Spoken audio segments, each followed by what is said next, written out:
வச்சிருக்க பொருள் இருக்குல்ல, அது பலூனை டச் பண்ணக்கூடாது. டச் பண்ணாம வேற விரிக்க முடியும்ன்றீங்க. விரிக்க முடியாது டச் பண்ணாம. சரி, இப்போ நான் என்ன பொருள் சூஸ் பண்றேன் அப்படின்னு பாக்குறீங்களா? நான் சூஸ் பண்ணிருக்க பொருள் வந்து ஆரஞ்சு வச்சு வெடிக்க முடியும்னு நினைக்கிறீங்களா? சொல்லுங்க, பண்ண முடியுமா முடியாதா? எல்லாரும் முடியும். நீங்க சொன்ன மாதிரி யாருக்கெல்லாம் இதுக்கு முன்னாடி இருக்கு சயின்ஸ் தெரியும். சரி, அது என்னன்னு பாத்துடலாமா?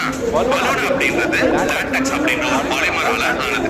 ஸோ அந்த லாட்டெக்ஸ் அப்படின்ற பாலிமரால் தான் இந்த மாதிரி நல்லா ஸ்ட்ரெச் ஆக முடியுது. அந்த உதவுத நம்மளால நல்லா எக்ஸ்பேண்ட் பண்ணி ஊத முடியுது. இப்போ இதுல என்ன இருக்கு அப்படின்னு பாத்தீங்கன்னா லெமனின் அப்படின்ற ஒரு கெமிக்கல் வாயு இருக்கு. இந்த லெமனின் அப்படின்ற கெமிக்கல் இந்த பாலிமர் கூட ரியாக்ட் ஆகும் போது என்ன ஆகுது அப்படின்னா அந்த பாலிமர்ல இருக்க பாண்ட் பிரேக் ஆகுது. அப்பதான் பலூன் ஓடுது. ஓகேவா? இதுக்கு பின்னாடி இருக்க சயின்ஸ் என்னன்னு புரிஞ்சது எல்லாருக்குமே.